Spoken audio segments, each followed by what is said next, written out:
сіздермен 6 сыныптың 78 бетіндегі тапсырмаларды толық орындайтын боламыз. Каналға бірден тіркеліп, лайк басуды ұмытпа. Астына комментарийге рахмет деп жазып кет. Каналға тіркелгендерге ғана видео көрінетін болады. Сонымен бастаймыз. Бірінші тапсырмада саған былай айтады.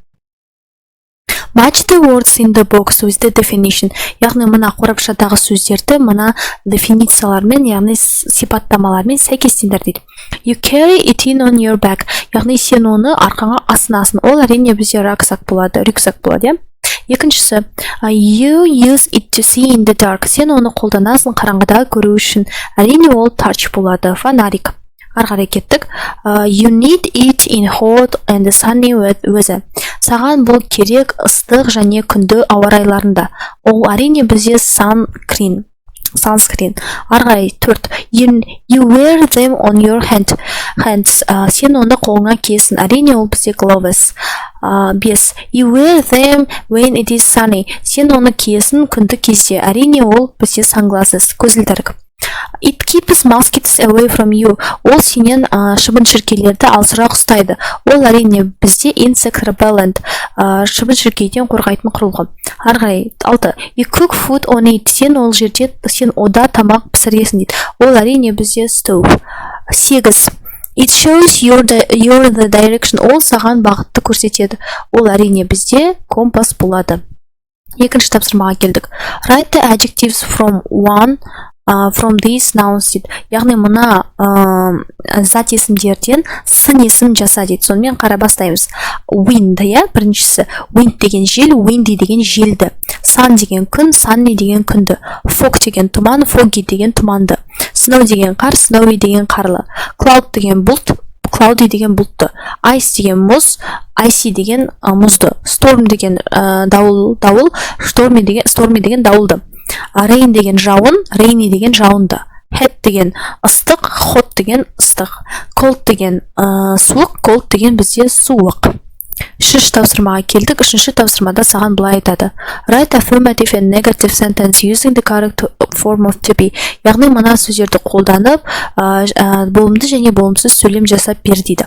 Мінекей мен жазып бердім. Біріншісінде Emma isn't going to take a tent, she's going to sleep outside.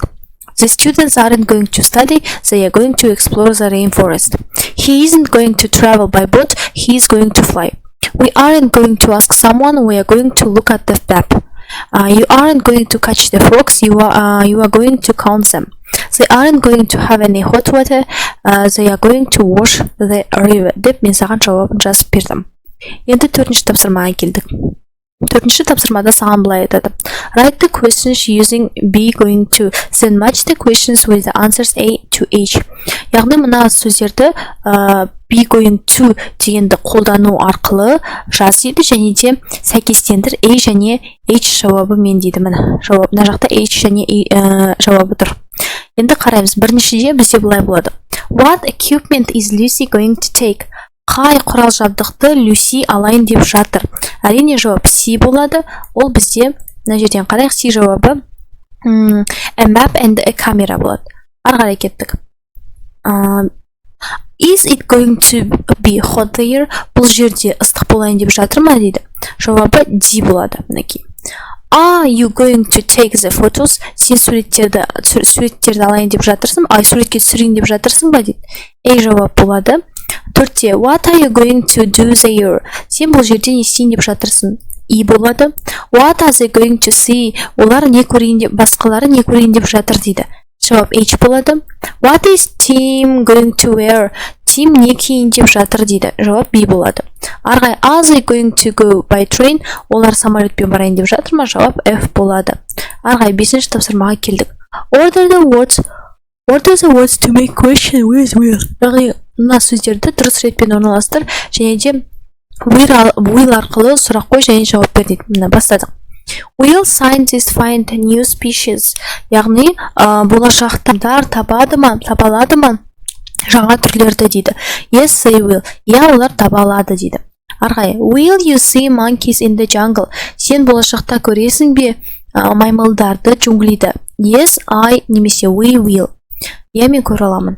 Will it snow a lot next winter? Келесі күзде, келесі қыста көп қар болады ма дейді. No, it won't. Жоқ, болмайды дейді.